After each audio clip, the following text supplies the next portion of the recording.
Checkity check, check, check.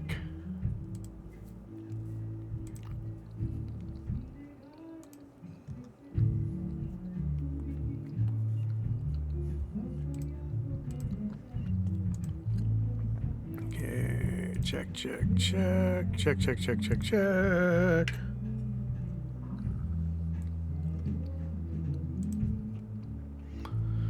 Just seeing if this is making it to the streams. Let's see. Updated.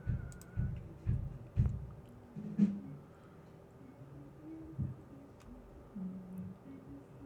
if this is making it to the streams. And why isn't Twitch going? Do I wait for this? Ooh, look at that. Recursion. Yay. Oh, online. I guess that's working.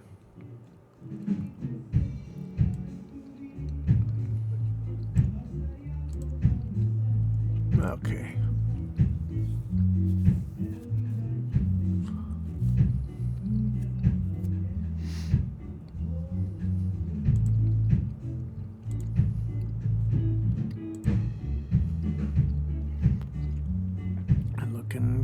Looking good. Let's see. It's all working.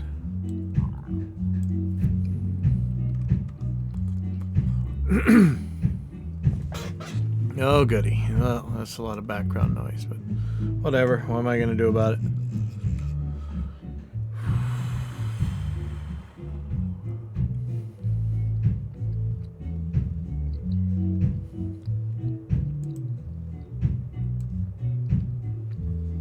I don't know what that's about. Why is that?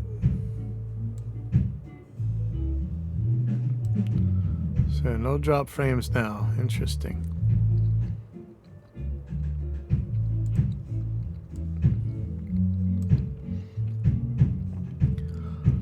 Okay, welcome to Dropping in a Pipeline Audio, episode 50. Wow, I'm getting close to a year. I'm calling this one Dropping Out, apparently. And as usual, I got a band in the background. Sorry about that. I'm trying some new stuff. Hopefully have a little bit better sound quality, but you know, what can I do when it's 5 billion decibels of bass and whatever else in here with me? So, oh well. So first of all, for some reason my internet's been kind of crappy lately. I just found out that for $10 less than we're paying, the internet company has a much better deal. So I don't know why they don't offer it to us, but whatever. Supposedly getting that on Monday. We'll see how that works. I've been getting dropouts on OBS lately. It's been showing me dropped frames, but now it hasn't done any drop frames. So I have a feeling that no matter what the internet company tells me, it is getting congested at certain parts of the day. We've got a lot more businesses in the area now. And of course, keep getting audio dropouts that I shouldn't be getting. And that kind of stuff just scares the hell out of me. I know we talk about that a lot on here, but boy, does that stuff terrify me. And, you know, it's always intermittent. It's always Murphy's Law. It always happens when you're not testing it. And, oh man, it's just, it's very disturbing to me. It's the kind of stuff that gives you nightmares. You know, you got this weird click, you got this weird pop. I'm really not sure. I mean, I do see little problems here and there. I don't know what they are. I'm running an RME USB interface right now. And, you know, I could probably run at a higher latency and be a little bit safer, but I'm not really sure what's going on. Who knows if there's like a clock problem with the Behringer or the Midas stuff. I don't know. But in general, it works okay, and I do just fine in the albums and stuff. It's just little tiny academic things that drive me nuts and scare the hell out of me. And so tonight I've added Periscope and Twitch to my stream. We'll see how that works. So if you're watching on Periscope or Twitch, hello there.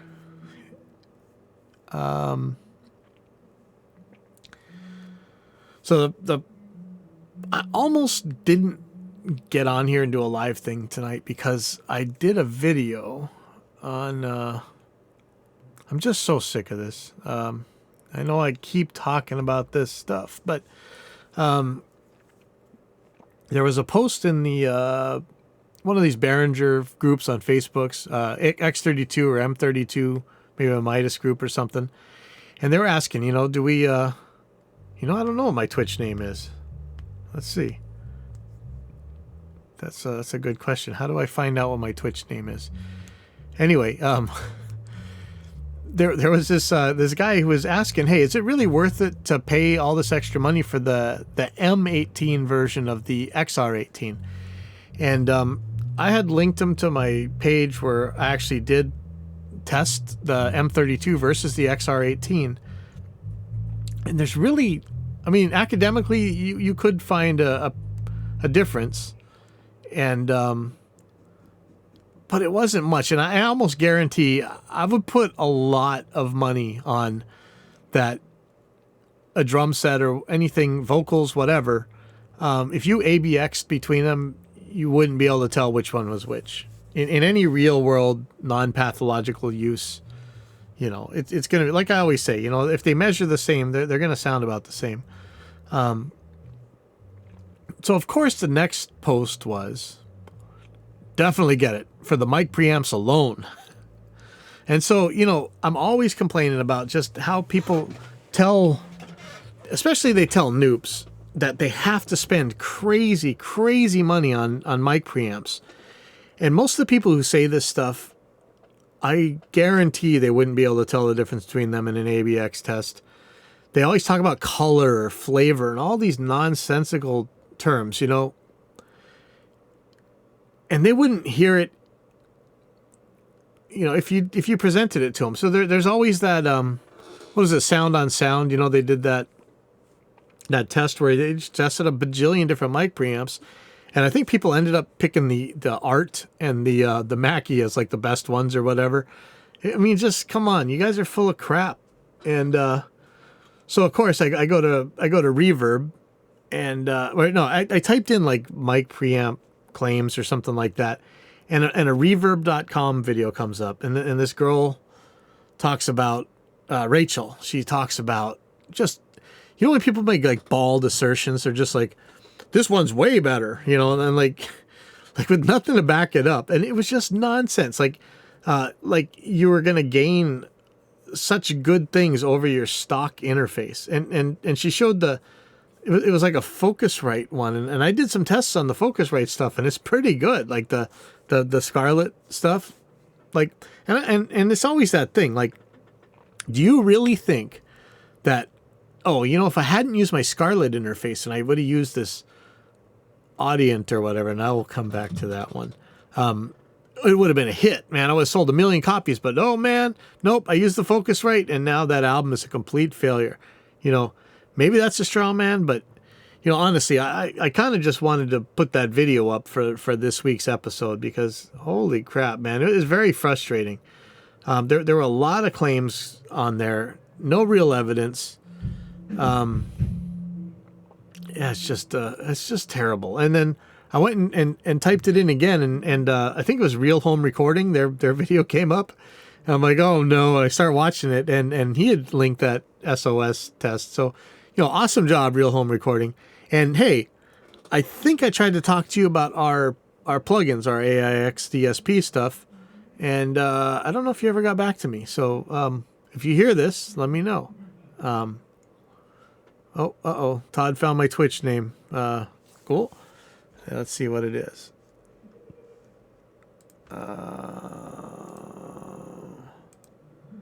Scott Meyer. Do I use a control surface with the X32? No, I don't, but I was using the M32 as a control surface for Reaper, but not anymore. Oh, I'm Pipeline Audio on Twitch. Awesome. I don't know what I got on there. Hopefully some PlanetSide junk, but maybe not. I never really stream that when I'm doing it, I don't think. Okay, so that's the thing. Like you always, and how many shows do I just harp on about mic preamps and all this stuff? So don't let me do it again. But that was very frustrating. So I'm sure Reverb will take that up with me. Yeah. Well, we'll see. If they haven't DMCA'd me yet, as far as I know. So that's pretty cool. Reverb, I'd love to talk about this kind of stuff. You guys made a lot of claims, and some of them were actually legit claims, but most of them I think were typical marketing nonsense. So aside from that, I did receive some Audient test results for my round trip latency roundup, and what I hadn't realized, like an idiot, is I already had some Audient test results on there. Somebody had sent some a while back, and I had actually tested the things. Like, what kind of bozo am I? Like, I had already tested that thing, and here I am saying, oh, it might be okay. But okay. So again, that was just claims with no evidence. You see all this hype about the Audient stuff, and maybe it sounds good. Sorry. I like the form factor for the smaller ones. I really, really like that. When I saw people having trouble with the Audient stuff, I emailed the manufacturer, and they got back to me right away. That was good, and they reached out to our to I don't know if it was our customers. I'm not sure who it was, but they did reach out to the people that I was concerned for, and they did it pretty quick. But I gotta say, like any kind of hype, I really don't like. And Audient, there was all this hype going around about all these claims people were making about it. And when I looked into it, it really appeared that the drivers were the Sycon. If you guys aren't familiar with that, they make drivers for a lot of people. I think the Behringer drivers, and they're okay. They're not RME. They're not Zoom. They're not the Yamaha Steinberg stuff, as far as I can tell. So all these claims about how awesome and great the Audient stuff was, like when it comes down to it, even if an interface claimed that it didn't sound as good, but it had better drivers, I'll take the interface of the better drivers every single time. And I'd love to have Vin on here from DawBench, and I know I talked about him last week. They've actually got a DawBench podcast, that's awesome. Go check it out if you haven't yet. But he'll tell you why drivers are important. So will Jim Roseberry. And not that these are bad. Like I was using the Behringer X32 or M32, the Midas M32, whatever, drivers for a while, the XUSB ones. They were definitely the Sycon, unless I'm totally misremembering. And they're okay, but they're not RME. The Mac ones were actually kind of not cool. So with all this hype going around and stuff, like, just remember, like, if people don't have anything to back up their claims, like what I always ask is, let's see the round trip latency numbers. Let's see their test on DawBench. When they really pound. Yeah, in fact, if you guys don't know about this, let me what's it called? DawBench, and it's what they do is they do these tests where they see how many instances of Reaper's ReXComp they can run on this thing. Yeah, where's the results? So 2017 DawBench. Yeah, one of them's for virtual instruments, one of them's for like plugins. Oh, ouch! Why is this down? How are you supposed to see this? Oh, that's actually kind of scary. Like, I want to show you this, but oh man. Hey, well, maybe they took them down. Anyway, what they did was they would run as many instances of a plugin as they could at lower latencies, and just see how much you could do before you just annihilated your computer. And oh man, I'm really trying to show you some pictures of what they did here, and they would tell you just the difference between good drivers and bad drivers was insane. You know, like raw latency numbers won't necessarily tell you everything, because you got to know what it's going to be like at that latency. How many plugins are you actually going to be able to run? Is it going to click and pop its way through? And you know, I don't want to pick on the Sycon, because what they do, and I'll show you here, Sycon, what they do that's awesome is, for free, they have the DPC latency checker. And what this thing will do is it'll see if you know, you got nonsense running in your background that's going to spike and make trouble and get you clicking and popping. So I like this company. I don't love their drivers. I love that they make drivers and make devices available to everybody, but for all the hype out there, you're gonna hype about a sound card or an interface, you better bring your A game on the drivers. That's RME, that's Mode 2. Zoom does pretty good, and yeah. Oh, no problem, Scott. This is always very impromptu. I got a band playing in the background. It's not nobody's breaking everything, and keeps me on my toes. But yeah, if you're gonna hype your audio interface, if you're gonna hype whatever, bring your A game, because RME is out there. And you know, I don't work for RME. RME doesn't pay me anything. They did give me a real good deal. Actually, their distributor. So RME's never done anything directly to me, as far as I know, for me, whatever. It's just good stuff. And for the hype that's out there on this audience stuff, they just were not up to that kind of driver. So in other news this week, there is a huge ToneLib GFX update, and I'm going to show you what's going on there. And let's see. DSB has been fully reworked. I don't know, whatever. The other day, I think I did a test where it showed you. Okay. So when it comes to I like to play guitar through Reaper. I know a lot of people like to play guitar through their DAWs, and or maybe they're live recording them, live monitoring. You know, me, I've got these things running, and it's going to OBS, and I'm broadcasting the recording as it's being recorded. So low RT. So there's a couple parameters. I'm sure that you can see this in any DAW. In Reaper, there's an easy way to view the performance meter. So there's total CPU, which is your normal. In fact, let me just pull this up right here. Performance meter. So there's your regular CPU. That's the thing you see on an effects window, at least in Reaper. It'll tell you how much of your entire CPU this particular process is using. And you know, that's an important number, because when that thing goes to 100, you're done, right? But another one in Reaper, at least you can see it's a real-time CPU, or RT CPU. I don't know if that stands for real-time. I think so. That number, at least as far as I've ever watched it, when that number gets near 20-30%, you can start expecting clicks and pops. So I like that one to be pretty low. And what's weird about RT CPU is it doesn't seem to stack.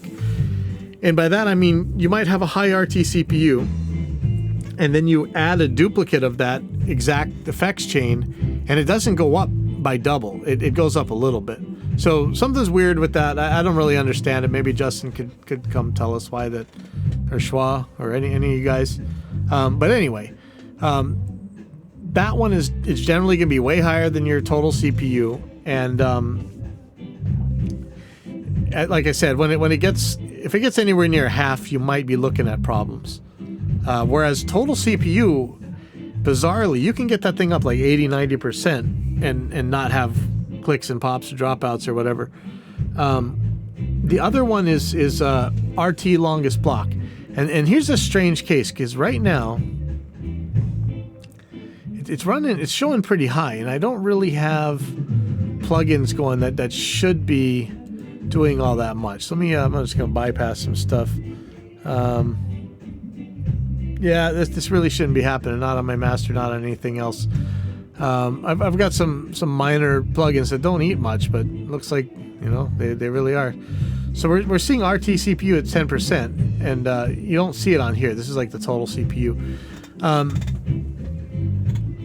So the RT longest block is it seems to be how long does it take to process this thing versus how big is your buffer size. So in this case right now, mine says 2.90, and that's about what my my claimed or my reported latency from the RME thing is. And I actually see it, it's kind of weird for RME because I see a 2.9 in, 4.1 out, and I'm not sure how to mess with that. But anyway, if that RT longest block size number on the left gets the same as the number on the right, you can pretty much expect that you're going to hear some dropouts and stuff. And yeah, like I say, I don't know why this is going up so high, but in general, it just means it's taken longer. I think it's taken longer to process than your buffer has time to process it. And that's the one where you really get nailed. So the other day I did a test. I think I did bias effects, some of audio assault stuff, and I know I did a new one. I did the Revolver, and I was checking the new version of ToneLib GFX. I love the sound of bias effects, but its RT CPU use is really high. Just a couple instances it will start burping my system, and this is not a crappy system. Revolver is generally running around 9 or 10% RT CPU on my system, which is fine. And like I said, if I run 4 instances of Revolver on there, it doesn't make 40% RT CPU. It gets somewhere around 14, 15%. And ToneLib GFX is doing about that. They're about neck and neck performance wise. I'm still getting kind of like this drop thing every once in a while in Revolver. I'm not sure what's going on with that, but ToneLib, I haven't heard it. ToneLib has always been kind of really good on the CPU, but it's got very basic interfaces, and you may not like the sounds of the amps. I mean, it's very, I don't know, it's kind of line 6-ish, but I was able to get decent sounds out of it. If I had to use it, I'm gonna be fine using it. Right now, I'm liking the sounds of Revolver more than anything else. And aside from that burp, which doesn't seem to happen on my other computer, so I actually got to figure it out. It's more. It just feels more like an amp to me nowadays. And not that a real amp is the be all end all, but I'm having a very easy time playing it. And there's some cool stuff coming out on that. I'll get to that in a second, but. The new version of ToneLib is letting you run parallel effects. That's pretty much the other guys are doing that, have been doing for a while. The IR processor has been reworked. They say, I don't know, it's just easy for me to switch it now. You can just click this drop down and get to different impulse responses.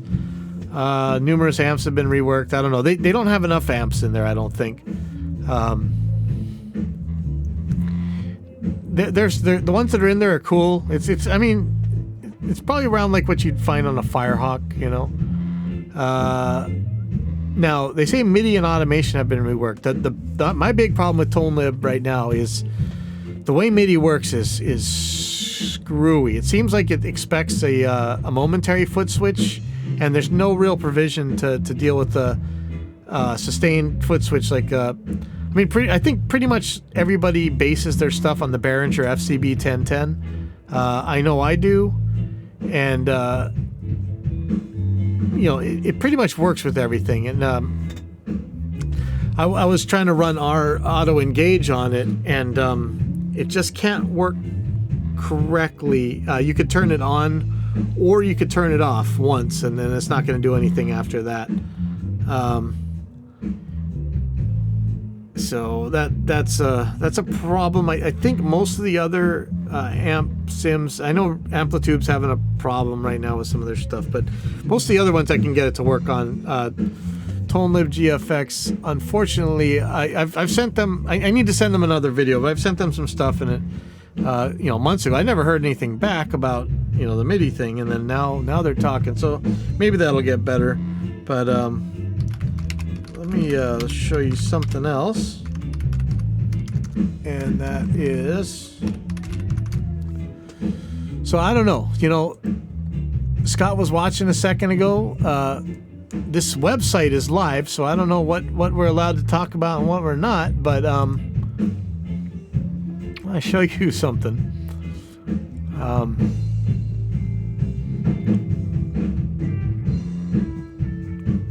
So here's the new Revolver, and notice it's on the AudioMediaResearch.com website here. So go check this out. But there's some really neat stuff on here. Where's our amp stores? So this is what I've been using a lot lately. The new Dave Ellefson bass amp thing I'm trying to figure out. Where is it?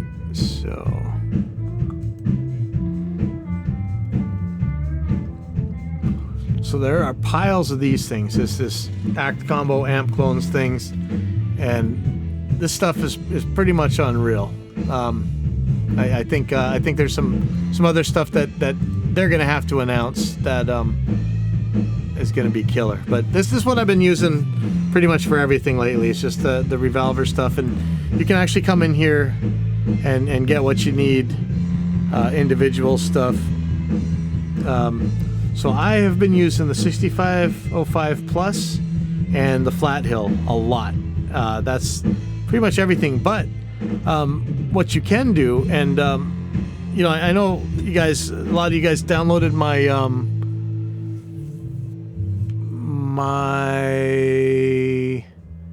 the acoustic simulator thingamabobber for bias effects and things like that. What you can do with Revolver, though, is that there's this Act Combo thing, and you could either load an impulse in their impulse loader to do the acoustic simulation, or just use this the Act thing, and it will. I'm not sure.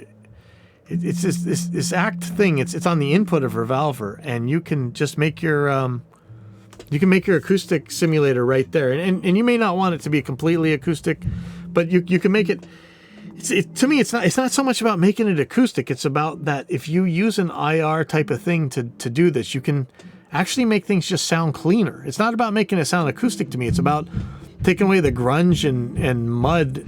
I swear it takes out the distortion of a clean electric guitar, but it can't do that. It's a tone thing, and it. I would play you some examples, but it's really unreal that what this can do. So instead of killing yourself trying to make these clean tones, which back in the day you kind of had to do a lot to do it, you just use this Act input thing, and you can clean your tone up right then and there. I don't know if you can load your own IR in there. You can also use the Revolver IR loader to do it, and I guess hopefully they'll be announcing some real cool stuff next week about this Revolver stuff. But keep an eye on Revolver. I know a lot of you guys in the Reaper forum are belly aching all the time that you haven't seen too much movement lately, but I think there's some movement there. You see it on a new website. You see a lot of stuff here. I mean, everything's kind of showing.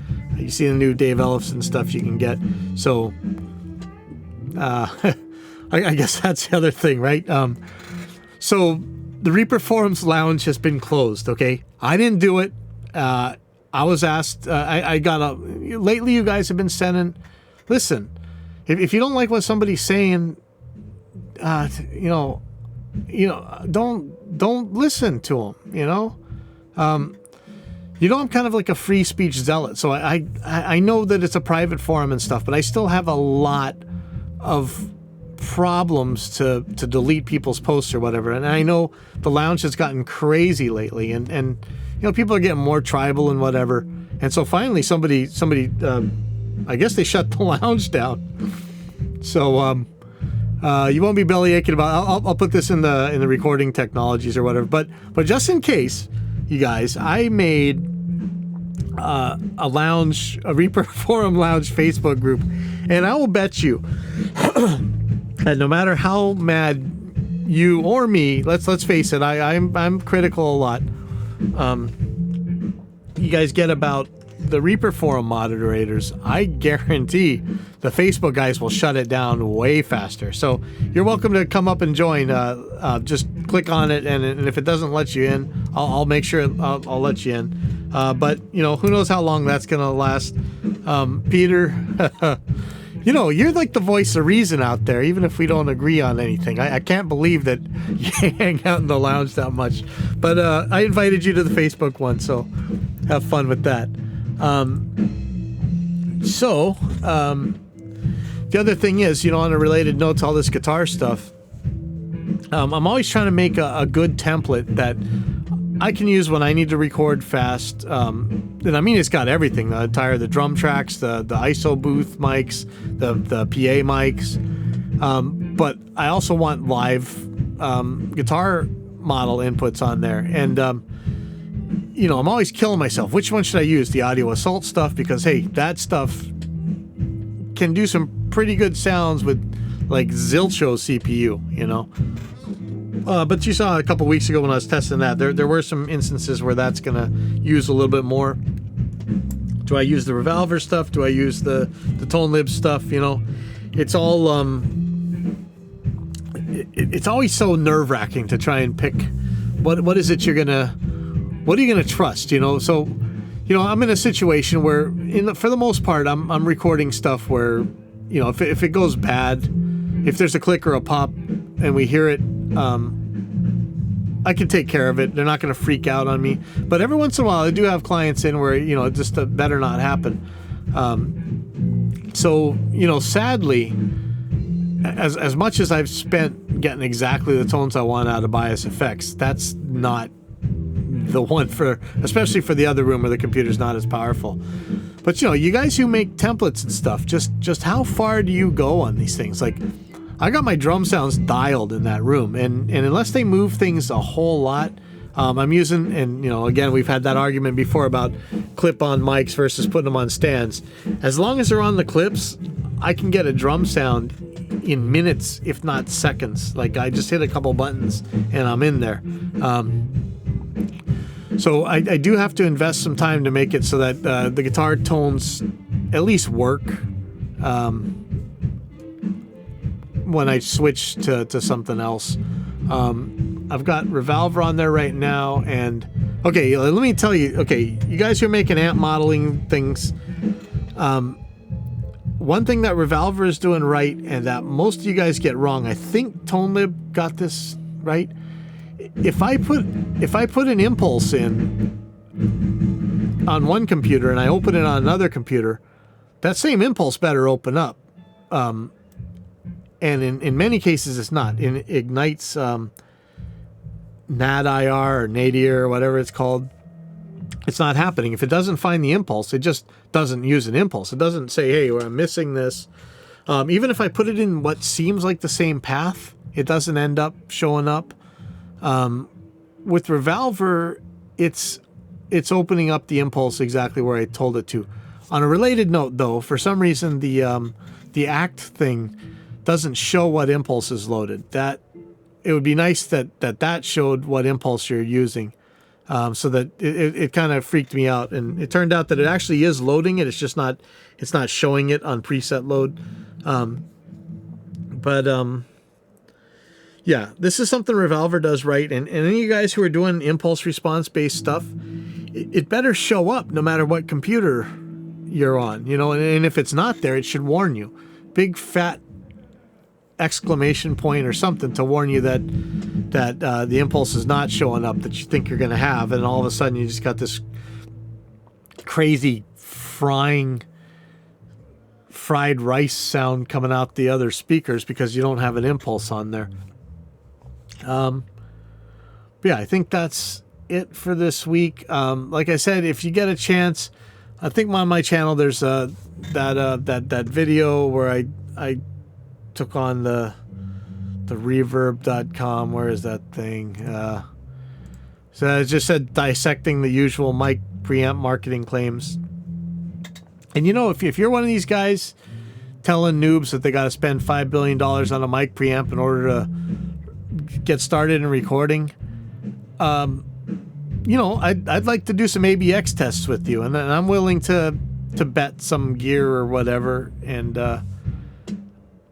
put your money where your mouth is, or stop telling these guys. This is as bad as when the noob guy wants to buy a pickup, and then some other expert says, "Oh no, you can't put that pickup on a mahogany body electric guitar." Come on, bring the evidence. Like Peter Boghossian says, if you need to put a new door on, you need to measure how big that door needs to be. You could use a tape measure, or you could ask your dog. And one of those is a reliable pathway to truth, and one of those isn't. If you're going to make claims, bring some evidence with them, please, or stop torturing people with this stuff. Anyway, I'll see you guys next week. And yeah, thanks for tuning in. Thank you guys on Twitch and Periscope. I don't know if I saw anything in the chat from Periscope.